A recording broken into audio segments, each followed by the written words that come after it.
What's going on, my fellow residents? It's me, TheFrozenCavern, and today I will be telling you what 100%ing a Kingdom Hearts game says about you. As someone who has actually 100%ed a decent amount of these games, I feel I am able to make a fair assumption of how everyone else is when doing the same. Now, keep in mind this is a very big generalization, and if you don't fall into these things I mentioned, that is perfectly fine. Also, I'm doing this mainly because it's so popular in a tweet I made. Like, seriously, it has over 100 likes in 2 days. Anyways, let's begin. You did this once and will probably never do it again due to some of the stuff in this game. Seriously, synthesis grinding in this game is frustrating with certain items, as some of the Heartless are an absolute pain to deal with. Might I also mention the Donald and Goofy weapons that have less than a 1% chance of dropping, and that's after having all the drop rate increases equipped? Plus, gummy ship routes were stupid. Thankfully the PS4 version made them better, but even then you probably still wouldn't want to do it. The ironic thing is I've done this one twice.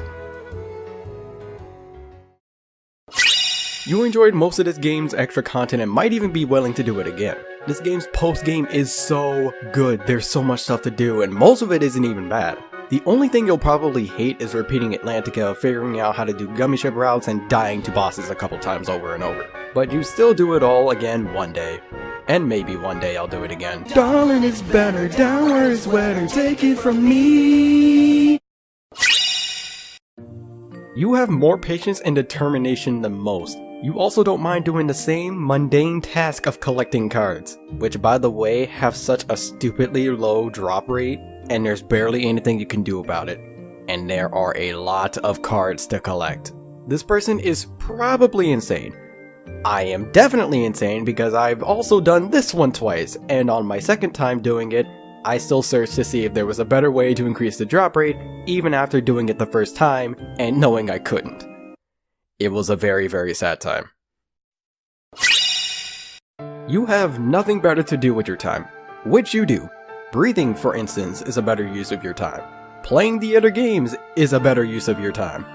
You have to repeatedly do so much stuff in this game, and you are somehow able to tolerate it all. Also, you love Roxas, and you know playing as Sora and Mickey in mission mode were not worth it in the slightest. You hate the command board, this game's secret bosses, and probably playing as Terra. This is because Terra's dodge doesn't have infinite invincibility frames like Ventus's or Aqua's. You also don't mind having to do everything multiple times. This person could be insane, and if this person is, not as much as the recon person. You have slightly more of a life than Day, since some of the stuff in here you actually need friends with the game in order to get some things. You are also obsessed with gimmicks. This person would never admit to doing this though, mainly because you talk about all the other games first and then the conversation would change before you actually get to this game. Regardless, this is a game that's so hated throughout the community that you probably would never admit to 100%ing this game anyways. You either love playing with Dream Eaters, or you despise them. Either way, you have that one song stuck in your head for all eternity. And you know which one I'm talking about. You also ballooned Julius to death. Everyone did. If you say you didn't, you're lying. This person probably has mental scars due to stun locking. It's really easy to get stun locked to death in this game.